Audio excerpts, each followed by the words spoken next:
Hi, everyone. My name is Dr. Steve Silver. I'm a psychologist or psychologist, counselor, therapist. We use those interchangeably at University Counseling Services at Cal State University Northridge. So I know that we have a whole span of the Cal State system here today, so that's great. I'll try to keep it as we talk about uh, the topic of, as you could see, basic counseling and referral skills for students in distress. Even though I'm obviously familiar with our campus, a lot of the stuff is generalizable. The only things that may not be generalizable are obviously phone numbers, specific hours of the counseling center, stuff like that, or like the emergency services on campus. So I won't speak to those because those are specific to CSUN, but generally in terms of counseling and ways of referring and support, pretty systematically done across college campuses, not only in the Cal State system but throughout the United States as well. I think over the past few years, there's been a lot of uniformity because of how much more of a need and how much more awareness there is of student distress and mental health concerns of students over the last few years. Aside from being a psychologist at our center, I'm also we each kind of work as a generalist, and we also have specialty roles as well. And mine is the substance use disorder counselor. So we're not a traditional treatment site for substance use disorders. We're not like a rehabilitation facility, but I do work with students who are either mandated to me, either through athletics or student housing, because they've gotten into some issues with substances or have been caught with stuff, but also students who self-refer, or as we'll be talking about today, staff members on campus who are noticing some changes in them, and they may suggest that someone come in, and then that student comes in of their own accord, or sometimes they even walk them over because they're in crisis. We'll talk about a lot about those things today. So it's a pleasure to be here, and hopefully from this you'll take away some helpful skills that you can implement in all the different types of interactions you all have with students. So in terms of the specifics we'll be covering, I've started to get into it a little bit, but first we're going to start with just talking about what is mental health and not only what is the definition of mental health, because I think that's important to know all the different areas of intrapersonal within the self and relational functioning for students, but also just some of the more common things that we see show up. It's not going to be an exhaustive list, but I'll just kind of touch on some of the key ones that come up: depression, anxiety, suicidal thoughts, stuff like that. And then more functionally, we'll be talking about some active listening skills, just some basic counseling skills that I imagine all of you already have a sense, or even if you don't know you're doing them, rather, that you're probably doing them already. But I think it can help to explicitly go into some of the things that you can keep in mind as you're talking to students and interacting with students in whatever capacity, as you're trying to get them the support that they might be looking for or that you feel they might be needing. And then again, we'll talk about the specifics of how to refer, kind of generally what types of services are on campuses, what you can keep in mind as you're talking to students about potentially getting linked up with some support services. We'll even talk about some phrasing that you can use, because in the moment, especially when a student is in a high level or is experiencing a high level of distress, it can be very anxiety provoking. Maybe some of you are, but most of the time, non-counselor positions on campus, you're not trained as a therapist or a counselor, and so you may get students asking for certain things or coming to you in distress at a high enough level that you're feeling pulled to fix it, or your anxiety gets raised. And so a big part of helping students is also managing your own distress. There's a great app called, and I have no part in this app, I promise. I'm not plugging them because I get any sort of money from them, but there's a great app called Calm, CALM. That it has some components of it that you can pay to unlock, but they do have free components as well. And there's also one called Breathe to Relax, breathe, the number 2, relax. And those are just some of the ones we get students linked with a lot of the time and have them try them out, because sometimes, especially if you know you're going to be meeting with a student who you met with in the past and is causing some distress, or just generally you want to kind of center yourself before going into a work day, because you know you might be talking to some students who are in distress. These can just help ground you and center you, and help you go into the day with a higher threshold for some of the stressors that may come up for you, and just in life in general. I think we can all use some of that at some points. So in terms of the general definition of mental health, this comes directly from mentalhealth.gov, which is, as you could guess, a government website with regards to mental health awareness. And I'm just going to read the definition, and then I'm going to point out some of the things that stood out to me and with different audiences that tend to stand out to people. Mental health includes our emotional, psychological, and social well-being. It affects how we think, so our thoughts, feeling, or how we feel, which would be our emotions, and how we act, which would be our behavior. It also helps determine how we handle stress, relate to others, and make choices. Mental health is important at every stage of life, from childhood and adolescence through adulthood. So you could see how multifaceted mental health is, right? People tend to think, it's all in the mind, mental health. Obviously, the word is there, but it really, in my view, it all relates to, all of these things relate, right? That thoughts interact with emotions and vice versa, and those in turn interact with our behaviors. It's well known that mind body interacts, and so this is why. And we'll talk a bit about our physiological system in a second, but why when we're stressed, we're more prone to getting sick, because, just as one example, stress impacts our immune system. Cortisol, which is a chemical, one of the stress chemicals, gets released over time. That exhausts us. It wears down our immune system. And so all of these things interact, and you'll notice that social well-being is mentioned, and relate to others is another phrase in there. And this is, and I mean, I guess I was going to say it doesn't specifically relate to our topic, but I thought about it, and it actually does, because we're going to be talking about how you can interact with students, not to fix their concerns or resolve everything, but help kind of get them the support that they may be looking for or needing. And so it is a social thing. And I think people forget this, right? That people sometimes assume that mental health concerns are all within the self. And we'll talk about stigma, but I think that this plays into that a lot, right? That it's something in some cases that people feel they shouldn't talk about, that it's only within the self, and there's shame surrounding it, any struggles, or there's embarrassment.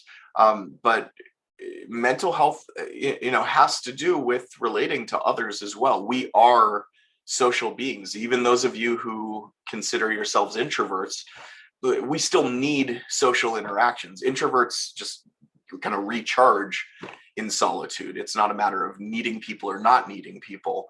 But we, as infants, human contact and physical contact, eye contact, emotional contact, those help speed up and increase brain development. And the same kind of needs, we have attachment systems in adulthood. And so it very much is a part of our mental health, which is why the different ways that you interact with students is of the utmost importance. Not to put pressure on you, but a student feeling judged or feeling like they're talking to a staff member who's shut down and doesn't really care, versus a student talking to a staff member who takes just a couple minutes to listen to them, could have a huge impact in terms of them reaching out for support, or feeling safe enough to reach out for support or not. So this list of common concerns is by no means exhaustive. I think we all know that stress can come from anywhere. A big one that's come up over the last year, over a year now, is the transition to remote learning. And so you may, I think it, or I guess maybe it's similar with all CSU systems because of the same umbrella, but I know at CSUN, they've spoken about how we're slowly going to be repopulating. So now we transitioned to remote learning, and now, even though we're not fully going back on campus, we are starting to do some in-person stuff. And so it's kind of disorienting for some students, right? I've been talking to a lot of students who have been talking about, how, for some, the transition to remote learning, they liked not having to be in class in person. They appreciate the the freedom that it affords, maybe being able to do class from bed or whatnot. But for a lot of students, there are stressors that came with transitioning to remote learning. Whether it's that they don't have privacy in their household, whether it's that they with reaching out for therapy from home, there's an embarrassment or a shame about it, or it's too loud in the household to sit in class, and so they don't know what to do about that. And for some students, having good enough Wi-Fi is an issue. For some students, just the lack of structure compared to being able to be on a campus and physically go to class, and just kind of feeling like, I think a lot of people can relate to this in different ways, right? The time and the structure of the day kind of melts into itself when you don't have visual and physical cues that you're transitioning into different things. You're not going to different places. That's been a stressor. And so now a lot of students, have, even though they didn't want to, transitioned and adapted to the circumstances, and now they're needing to transition back. And so it's just very disorienting for a lot of people. Obviously, people have had COVID concerns as well, regardless of vaccinations and whatnot. There's still a lot of different types of stressors. People are grieving the loss of some family members or friends from COVID. Some people don't trust the vaccinations. Other people got the vaccinations, but still have some residual anxiety about being around other people. So there's a whole list of concerns. Obviously, and not that this is anything new, but especially over the last year with the Black Lives Matter movement, which isn't new either, but it's been more in the media recently, and moves for social justice, even though hopefully it's indicative of some upcoming change. There's still a long way to go, but through that, there's a lot of reactivity. There's a lot of hate that's been out there. There's a lot of very, understatement of the century, right? Depressing and angering and stressful aspects of this that affect one's identity and one's safety and one's sense of belonging. And so all kinds of concerns about this have been on a lot of students' minds, and will continue to be. Then just generally, right, family and other relationships, those are going on during school, whether they're on campus or when they're at home, and trying to manage those while they're in school.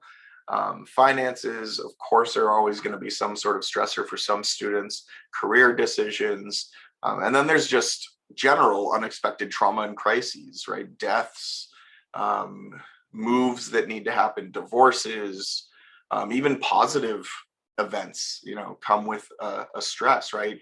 Marriage, birth, beginnings of relationships, those all come with stressors that can add to people's plate. And then just generally the unknown future. And this is where anxiety lives, right? It's all about uncertainty about the future. Depressive thought is more about the past and longing for the past, or remorse about the past, self-judgment about the past. Anxiety lives in the future. And so there's, we're kind of at anytime any one of us is feeling anxious about something, to varying degrees, right, we're kind of at the mercy of our imagination. And these all influence someone's mental health, which hopefully is known already, but I think this just highlights how many different things play into mental health.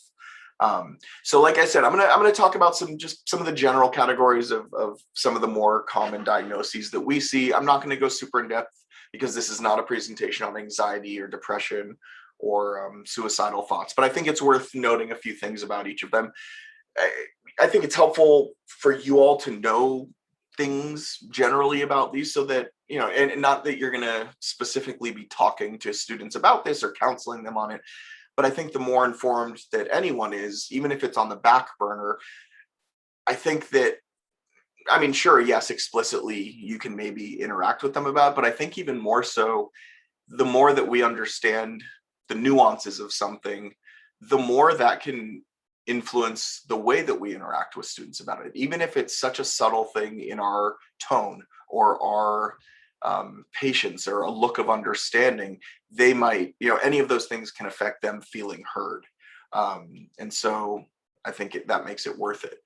In terms of anxiety, it's all about like I said, our uncertainty about something, but I imagine a lot of you have heard about the fight or flight system, right? And anxiety is usually, involves the fight or flight system, right? So this mechanism that we have, that we've developed evolutionarily, that's very helpful in a lot of senses. It's a survival mechanism. Way back when, I don't know, say saber-toothed tiger, right, in the environment, we needed a mechanism that could give us a better chance of survival. And so adrenaline starts pumping in our system, cortisol, a stress hormone, starts getting released, blood starts flowing through our cardiovascular system, so that we can survive, right, before even having to think about it. If we had to think about every threatening situation, that would be problematic, because we would think, oh, like saber-toothed tiger, what should I do? I should probably run, right? They're on us, we're dead. So that wouldn't be too helpful if we had to think. So our body is preparing itself to either fight, which in some cases you probably don't want to fight, like a saber-toothed tiger, or a bus. If you're about to cross the street and it's coming toward you, probably not going to engage that, right? Or flee, get the hell out of there. That might be the most helpful reaction to have in a moment. And they've actually added a third component, which is freeze, which in some cases, especially if you think about predators back in the day, or even threatening situations like, I don't know, like some violence erupts somewhere and you just freeze and hide somewhere to blend in. It's still an adaptive way to react. So there are these three reactions, depending on the circumstances, that would be most helpful. And so these help save our lives, right? It's still, I'll go back to the bus example. It's still helpful, right? If you're about to step off the curb and a bus comes zooming by in your lane, you jump back before you even realize it. And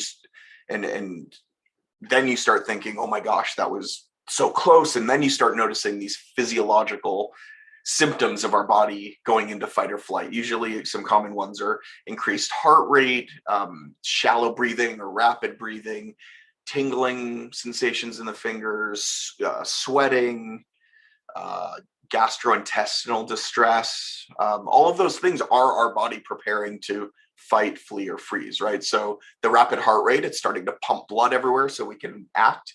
Gastrointestinal distress, our body is actually trying to, like if you have to pee or poop really bad, or both, or get nauseated, our body is actually having the tendency to empty itself so we can have more resources to either fight or get out of a situation.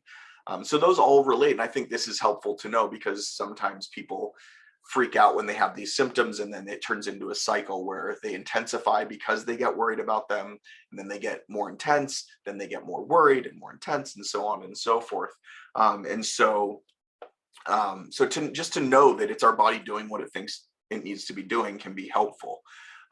So that's physiologically what's going on. And mentally or cognitively, people may be worried about an actual situation, or students may be worried about an actual situation, but when we're in anxiety mode, they're blown out of proportion sometimes. It could be accurate, but a lot of the time it's blown out of proportion. They go to worst case scenario, just like anxiety girl here, able to jump to the worst conclusion in a single bound. It's not a great superpower, not a very fun one, but I this is what we work with a lot of students who are coming in with anxiety on, is just kind of trying to get, physiologically calming down, but also trying to come up with a possibly more realistic idea of what might happen in the future. Not rainbows and unicorns, don't worry, that can feel very dismissive, but actually trying to gauge whether that worst case scenario is actually realistic or whether there's a good chance that it falls somewhere in the middle. Um, in terms of depression, not necessarily clinical depression, but just low-level depression or also clinical depression, and this goes for anxiety too, it may have a specific trigger. Someone may feel depressed because a certain situation has happened or not, right? There's like this says, there's a genetic or a biological component some of the time. And so it's not always directly related to a single event.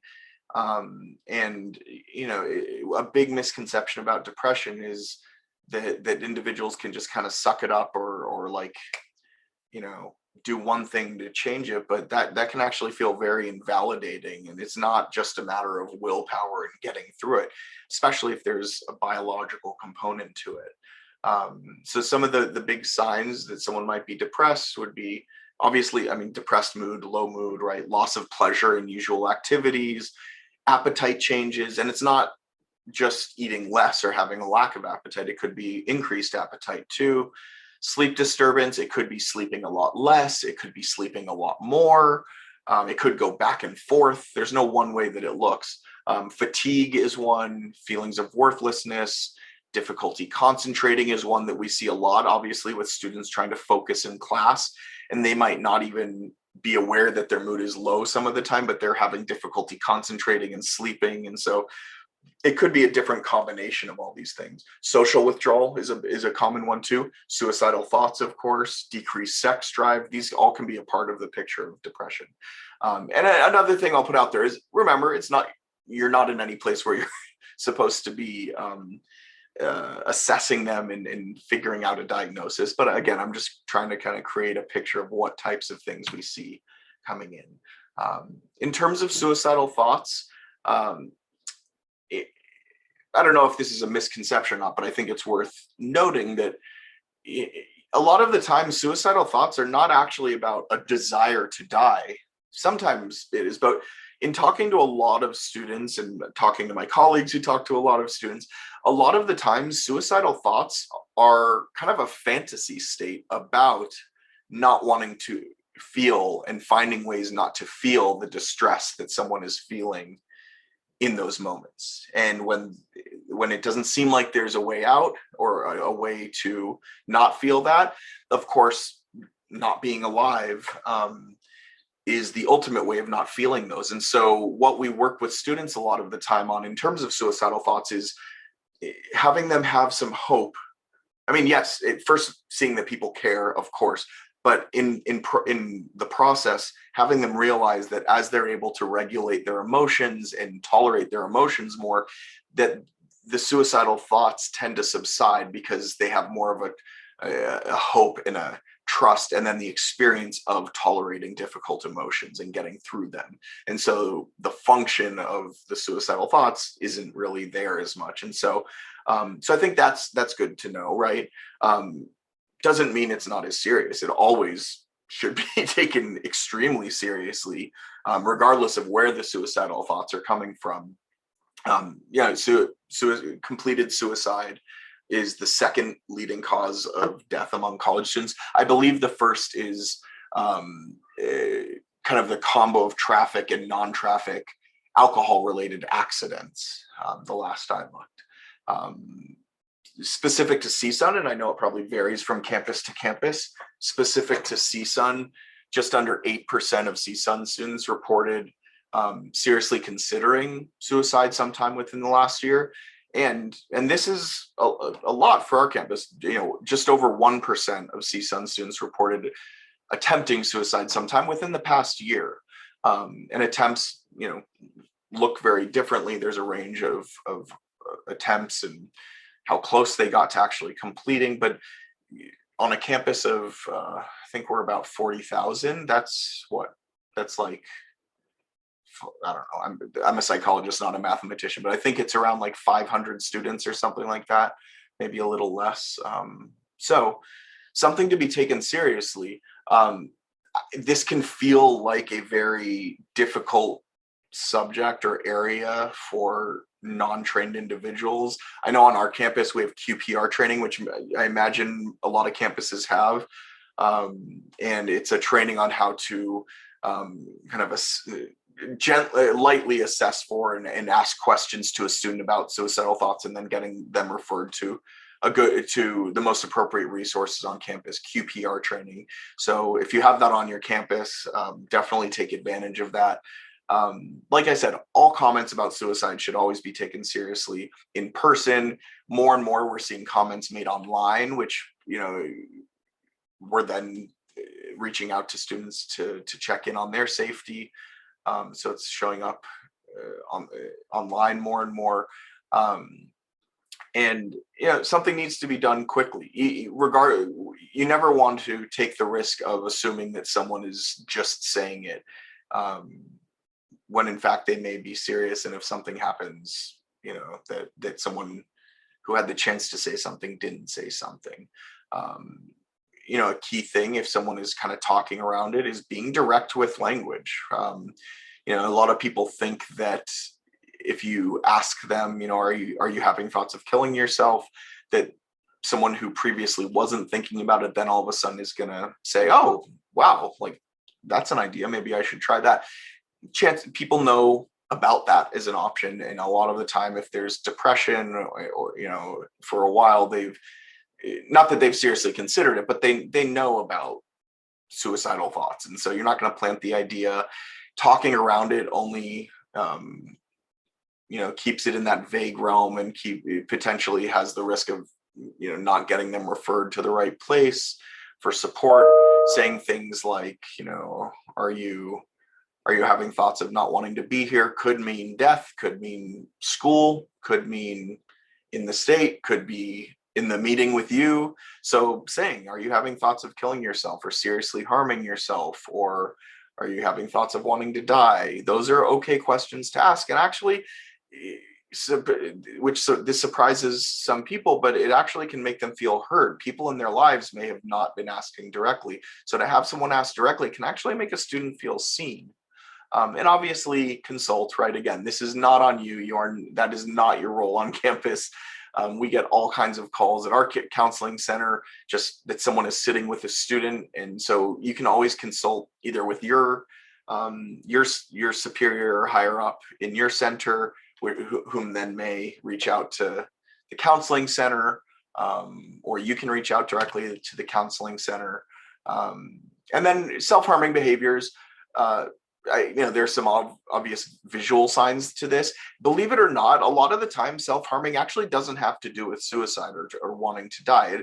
It actually can be a way to regulate emotions in some way, either to feel something that they're unable to feel, or to have a physical manifestation of emotionally intolerable pain, or to not feel anything, to numb oneself to pain. So just something I like to mention about that. And then, there on our campus, 5.4% of students reported intentionally self-harming themselves within the past year. So again, this is not an exhaustive list that I've mentioned. There's also eating concerns and disordered eating patterns that come up. There's substance use concerns. Each of those could be their own presentation, but these are some of the common ones that we see coming in.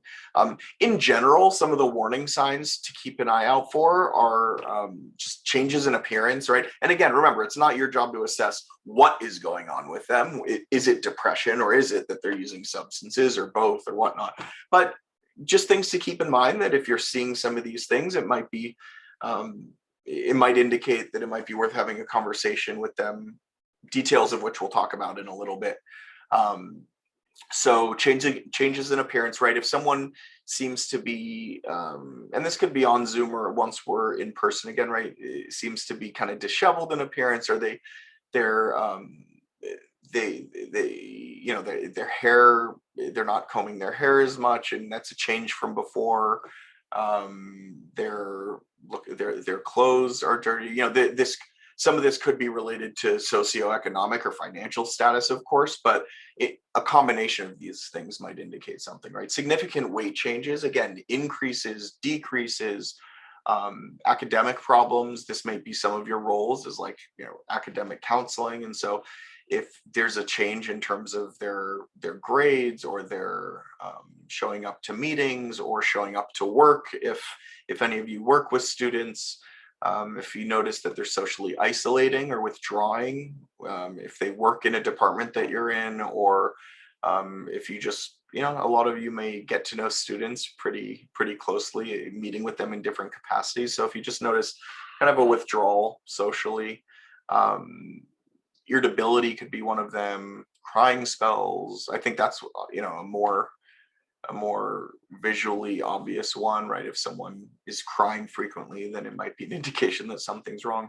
Excessive anxiety, so some of those physiological symptoms that we talked about, depressed mood, concentration problems, lack of energy, unusual or odd behavior, and this goes into a different realm in terms of like potential schizophrenia, psychosis, or early signs of that, or substance use, suspiciousness or paranoia, which might be feeling like people are watching them or telling them to do certain things, or are after them for some reason, or trying to get something from them.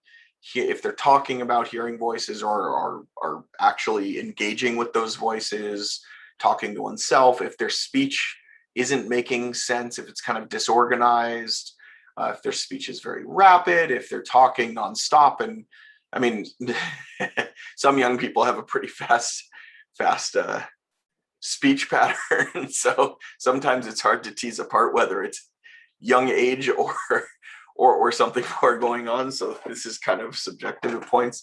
If someone is regularly laughing at, kind of chuckling to themselves when it doesn't match the context, very poor eye contact. It might just be that they're shy, absolutely, but it could be indicative of other concerns as well. Substance use, right? Obviously, if you're seeing some of these odd behaviors or smelling certain things, or their pupils are very, very constricted or very, very large, that can be an indication of substance use potentially. So again, just general signs to keep an eye out for. And again, not to assess and figure out, but just to kind of note in your mind. Some of these may be some of the content of the conversation that you have with them, if that's where your relationship with them is at, in terms of you being direct with them about some of your concerns. And we'll talk about ways to do that shortly. So in terms of stigma, right, there are a lot of confusing thoughts or negative thoughts or judgmental thoughts about seeking mental health support out there. I think a lot of progress has been made with this, but there's still plenty to go. Just some of the things that we hear people talk about, and we commonly talk through this with students at the first appointment. This idea of it means I'm crazy, and we'll watch a video in a minute on some of the stigma that I think is very important to keep in mind, right? This notion that only crazy people get mental health support, that, in a lot of families or cultures that we don't talk about stuff outside this family. It's a betrayal to the family if you do so. It might mean that I'm weak if I'm reaching out for support. Only people with real problems do that. We hear all kinds of things. And a lot of the time, at the end of meeting with someone for 7 or 8 meetings, when they reflect back on what their idea was of counseling, usually they're like, oh, this was much more chill, or much more, much different than I expected. It's just like I'm talking to someone. So I think that's something good, that's good for you all to know, right? That's some of the experience that we have with students, because that's something you can talk to them about, right? That students a lot of the time, have a different experience than they expect. And it's not like a cold medical office that they anticipate, or someone, them lying on a couch and, an old bearded white guy taking notes the whole time, not saying anything. Maybe that's the case sometimes, but at our center, it's not the case. I don't think it is at any of the centers on your campuses. So let's take a quick look at the video. Let me, let's see. Okay, so I'm going to go ahead and play this video, and then we'll come back. The World Health Organization estimates that 1 in 4 people will be affected by a mental illness at some point in their lives. Unfortunately, in most parts of the world, mental health is not regarded with the same type of importance as physical health. As well, the stigma around mental illness often makes people unable to get the support that they might need. Though a very complex issue, we want to share with you 5 simple ways in which we can all reduce mental illness stigma. Educate yourself. Learn as much as you can about mental health and check your preconceived notions. Myth 1. Mental illnesses aren't real illnesses. Mental illnesses are not just the regular ups and downs of life, they are actual illnesses with effective treatments. Myth 2. People with mental illnesses are dangerous. Researchers agree that mental illness is not a predictor of violence. However, excluding people from communities is often linked with violence, and people with mental health issues are usually excluded. As well, people with mental illnesses are more likely to be victims of violence as opposed to being violent themselves. Myth 3. People with mental illnesses are weak. Taking care of yourself and having the ability to ask for help when you're in need is a sign of strength, not weakness. Words matter. Yo, that party last night was crazy. That presentation was nuts. I know we all often say these terms, but mental health experts agree that slang terms such as mental or crazy or retarded are all damaging. As an office, we've even tried to challenge the way that we speak and make sure that we're not saying crazy all the time. And it actually forces you to figure out what you're actually trying to say and use different adjectives and more describing words, and you end up just sounding a lot smarter. The party that you said was crazy was probably just actually a lot of fun, and there were many stories that you should be sharing with the people. Here's another speech tune-up. Don't define a person by their mental illness. Instead of saying he's bipolar, you say he has a bipolar disorder. It seems like there's no difference, but first-person language is respectful, and an illness does not define someone. It may seem tricky, but don't be afraid to talk about mental illness. Stand up to stigma. Media does play an important role in shaping our opinions, and unfortunately, people with mental illnesses are often subject to a lot of negative stereotypes within the media. In Germany, BASTA, a mental illness alliance, uses email to alert people about stigmatizing advertisements. 80% of the discriminating cases that BASTA took action on were stopped, and the companies made public apologies. Challenging these opinions work, and it doesn't just always have to be about standing up to large companies. Even in your group of friends, if they say something that you disagree with, standing up there is a good start. You don't have to fix someone. If someone that you love or care about is suffering from a mental illness, it makes sense that you would want to care for them and help them and try and figure it out. It then becomes tempting to want to solve their problem. However, telling someone what they should do trivializes the complexity of their illness and can sometimes make them feel shameful for being unable to self-help. The best thing you can do to support a friend with mental illness is just listen, empathize, and be there for them in whatever capacity they may ask. Share your experiences. Many people are eager to tell their friends about how many reps they did at the gym or their new meal plan, but what about therapy? Going to therapy should hold no more stigma than going to a workout class. I personally have been going to therapy for the last year, once a week, and I can say that I have never been happier. I've learned so much about myself, and I understand and encourage it to everyone around me that I know personally and to anyone watching this. Similar to working out our bodies, therapy is a way of strengthening your mind.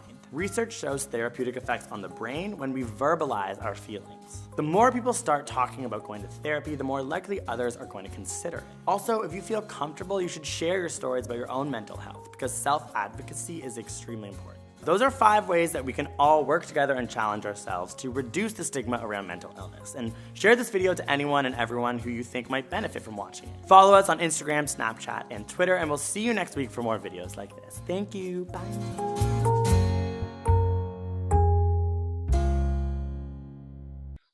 So hopefully that gave some nice pointers just on ways to think within yourself about reaching out for mental health support, but also just explicit or implicit ways that you may be interacting with students surrounding it, and challenging yourself to maybe change some of the ways that you talk about or some of your terminology that you use in your everyday life or within the office space.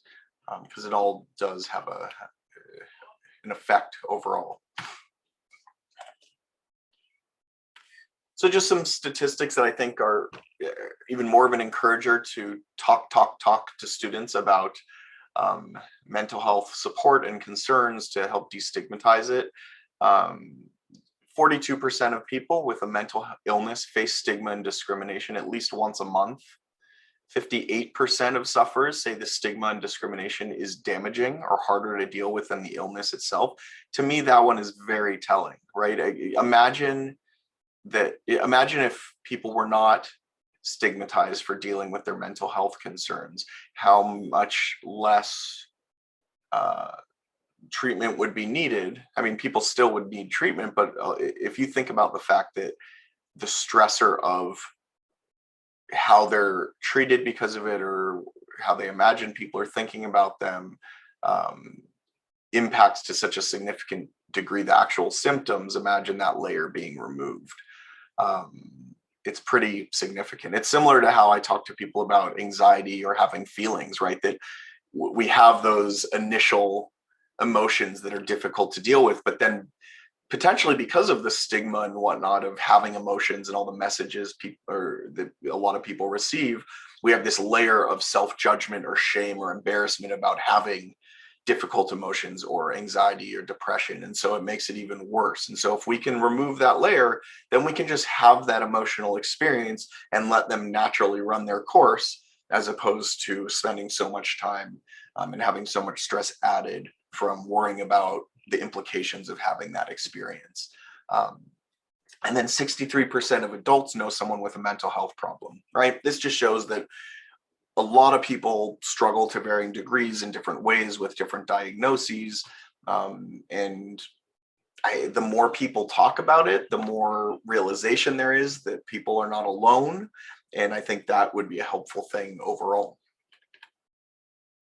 So let's get into the second portion of our conversation about supporting students in distress, right? So when we talk about basics of active listening and counseling skills, like I said before, a lot of you, if not all of you, are probably doing some of these things, but I think it can be helpful to explicitly understand what you're doing so that you can maybe do them even more.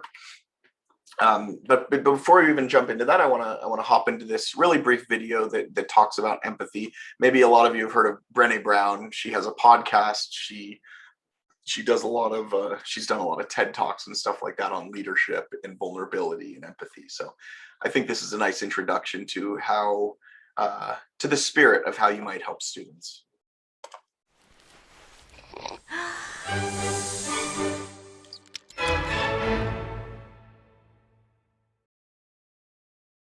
So what is empathy, and why is it very different than sympathy? Empathy fuels connection. Sympathy drives disconnection. Empathy, it's very interesting. Teresa Wiseman is a nursing scholar who studied professions, very diverse professions where empathy is relevant, and came up with 4 qualities of empathy. Perspective taking, the ability to take the perspective of another person or recognize their perspective as their truth. Staying out of judgment, not easy when you enjoy it as much as most of us do. Recognizing emotion in other people and then communicating that. Empathy is feeling with people. And to me, I always think of empathy as this kind of sacred space when someone's kind of in a deep hole and they shout out from the bottom and they say, I'm stuck, it's dark, I'm overwhelmed. And then we look and we say, hey, you climb down. I know what it's like down here, and you're not alone. Sympathy is, ooh, it's bad, no. You want a sandwich? Empathy is a choice, and it's a vulnerable choice, because in order to connect with you, I have to connect with something in myself that knows that feeling. Rarely, if ever, does an empathic response begin with at least. Yeah. And we do it all the time. Because you know what? Someone just shared something with us that's incredibly painful, and we're trying to silver lining it. I don't think that's a verb, but I'm using it as one. We're trying to put the silver lining around it. So, I had a miscarriage. Oh, at least you know you can get pregnant. I think my marriage is falling apart. At least you have a marriage. John's getting kicked out of school. At least Sarah is an A student. But one of the things we do sometimes in the face of very difficult conversations is we try to make things better. If I share something with you that's very difficult, I'd rather you say, I don't even know what to say right now, I'm just so glad you told me. Because the truth is, rarely can a response make something better. What makes something better is connection.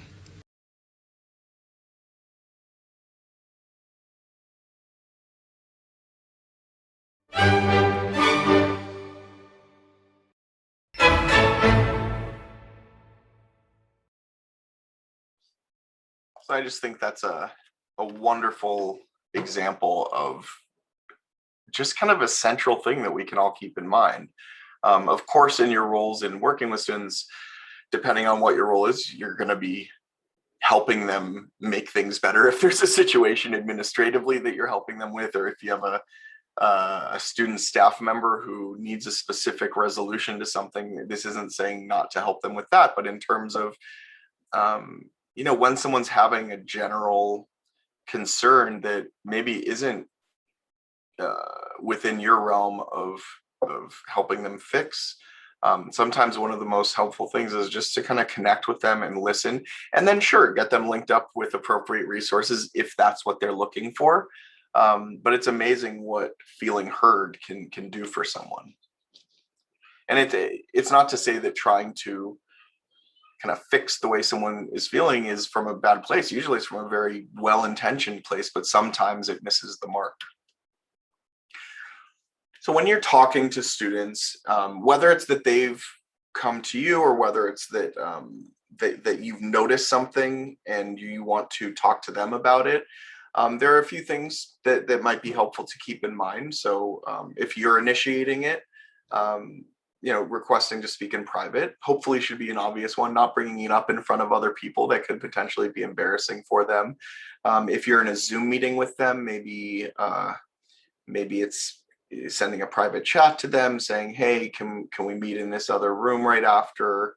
I want to talk for a second. I want to touch base. Or sending them an email. Just doing it out of earshot and sight of other people. Also allowing enough time for the conversation. So if you know that you have something really important you have to get to right after a meeting, you might want to either ask them if there's a time in an hour or 2 hours from now that you could touch base briefly, or wait to let them know,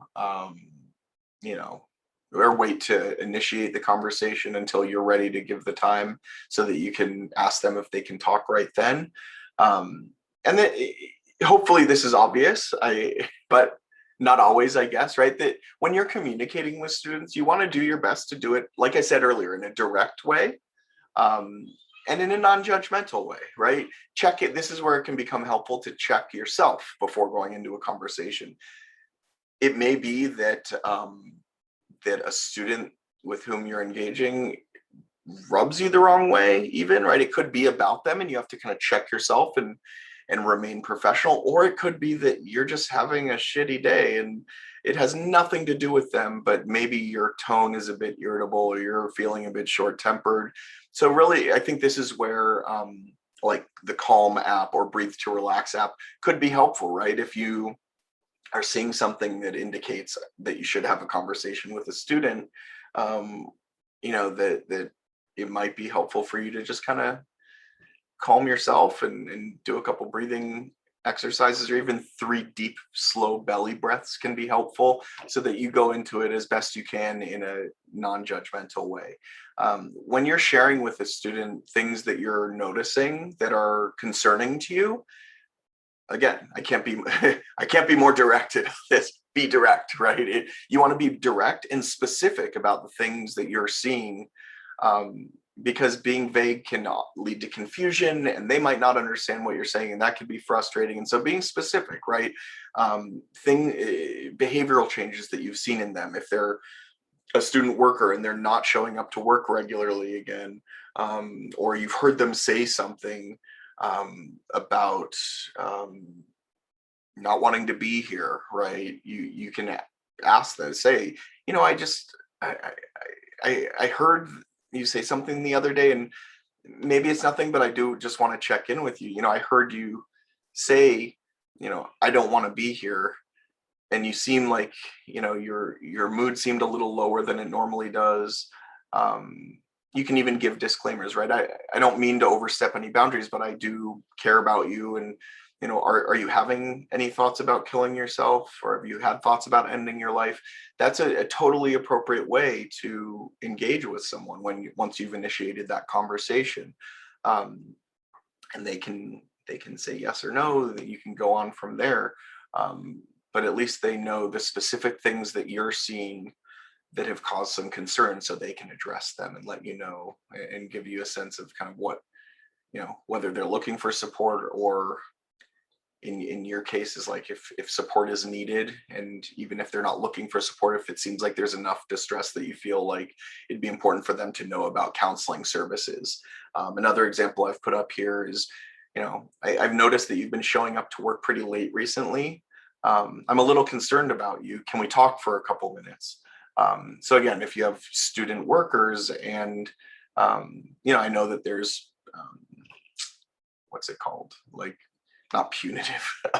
There might be consequences at work, right? They might be reprimanded or written up or whatever. But aside from that, you can see how in this phrase, I'm a little concerned about you, shows care and concern. It's not just saying, hey, what's going on? You've been showing up late recently. So hopefully, and then the invitation, can we talk for a couple of minutes? You're not demanding it. You're asking them if they'd be willing to do that. Hopefully that can, if there are defenses, that can help lower them a bit. Keep your nonverbals or your body, your body gestures, your body language in mind as well, right? This could be over Zoom, even though I don't know where I'm being seen from, maybe from here up. So sometimes your arms can be seen or not, but some of the more obvious things, whether it's Zoom or in person, right? Trying to avoid side conversations, give your attention to them. Don't be on your cell phone talking or texting with someone else or doing other things while you're talking to them. Hopefully that's obvious. But also in terms of body language, right? Not like leaning back and crossing your arms, right? Or sighing or looking away has a very different feel than, uncrossing your arms and even keeping in, you don't want to do anything that feels artificial, but, like even mirroring some of their facial expressions can make someone feel heard, make it apparent that you're seeing them, that you're hearing them. Maintaining an appropriate level of eye contact. You're not, staring at them the whole time, but also not looking away, finding a healthy middle ground.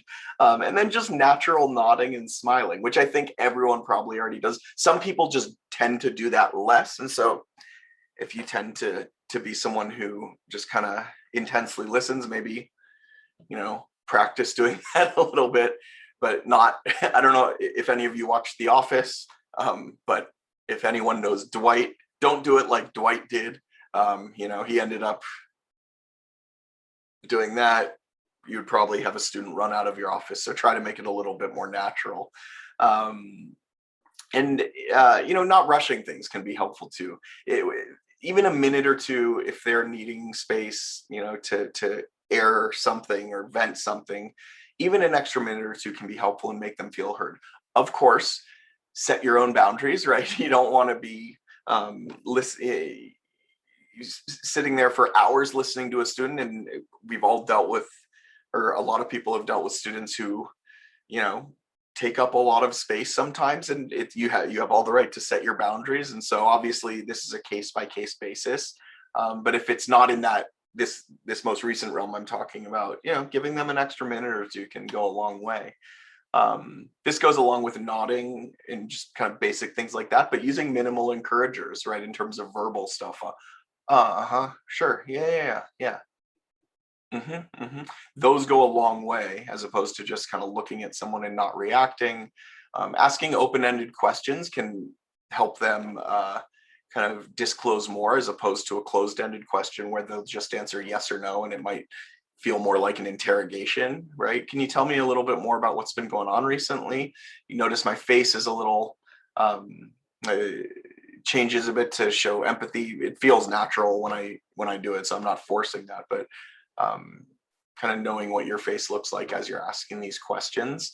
And then every so often, just like checking in with them. If they're talking to you about something, reflecting it back to them and then saying, like, am I hearing you right? Like, is that what's been going on with you? Or like, it sounds like you're wanting support, but you're kind of like hesitant about it. Is that right? Just checking in with them can make them feel heard and make them feel like you're respecting, or show them rather that you're respecting what they're putting out there. And that can open them up even more, right? Even though it's not a therapeutic relationship, you're still developing rapport and connection with students. And then where appropriate, validating their emotions, right? That if they're sharing that something has been going on at home, right? that you can say like, oh my gosh, like that sounds awful. Like I would be upset too. Again, doesn't resolve it for them, but can make them feel not as alone. Um, and also, if appropriate, right, expressing some appreciation for their willingness to trust you with this vulnerable stuff, and that can go a long way for them trusting you to offer them a referral to the counseling center on campus. So some of these, right, hopefully these are, again, obvious, but I'm going to state them. So avoiding judgmental or critical statements or nonverbals, right? Trying to think of what a judgmental, I guess, like a judgmental face would be like oh, like, maybe try not to do that as much. Avoid ignoring or minimizing students' distress, right? Even if coming from a positive place, it can come across in a certain way. I think of the empathy video, right?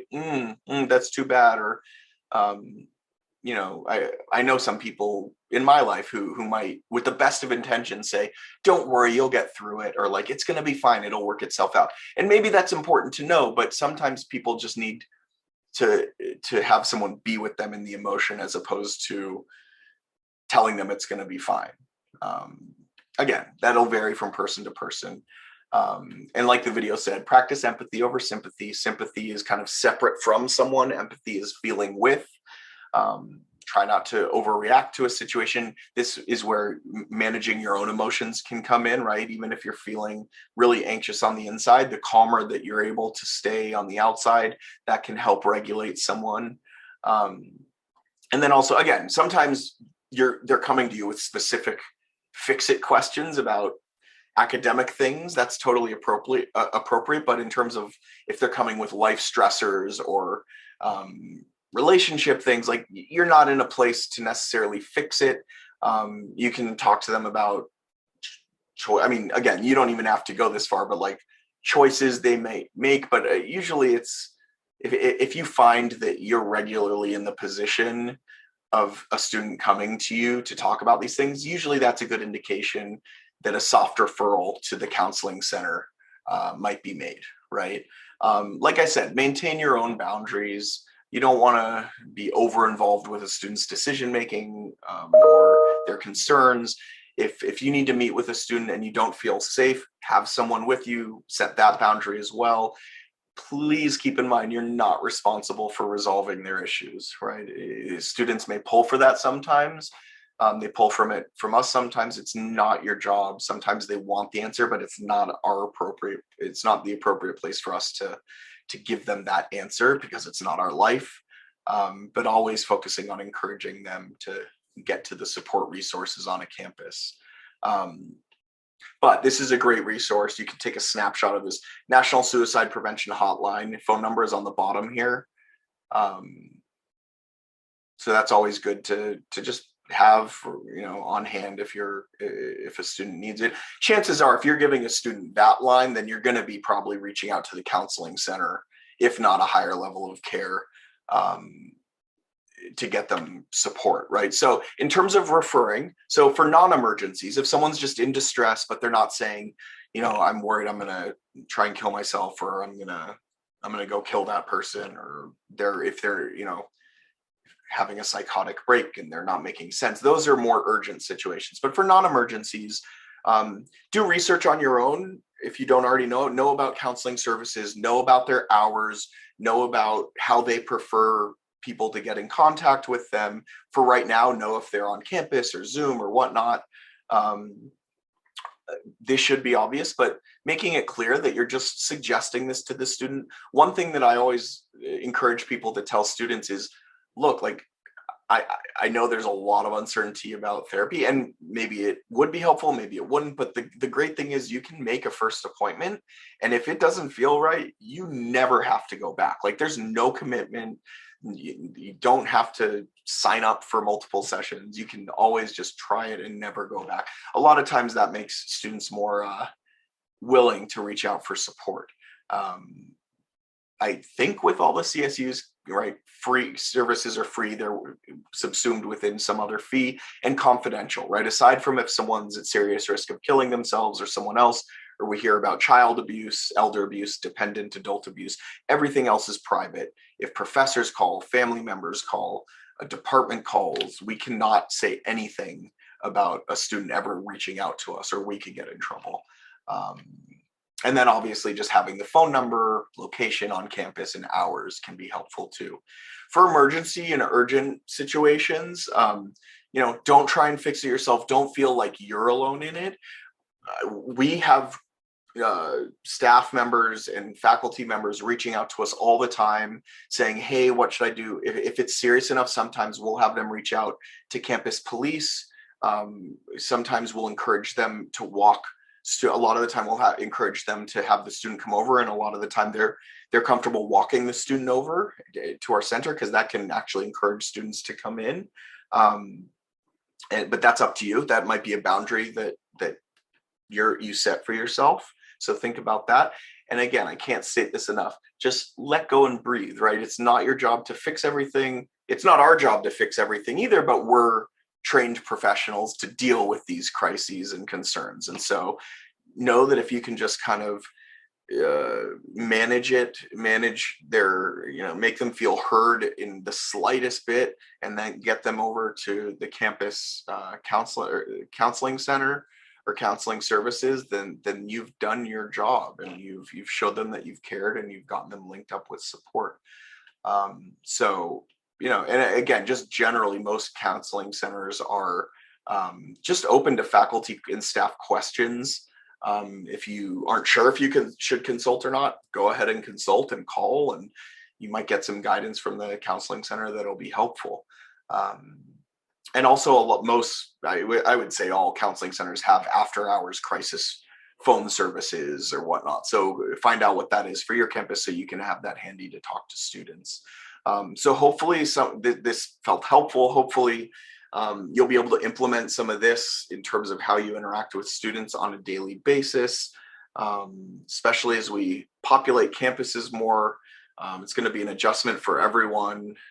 But I just want to thank you all so much for your time, and hope that you enjoyed this. Hope that you're enjoying all the other virtual presentations at this at the 2021 art conference. And take care of yourselves.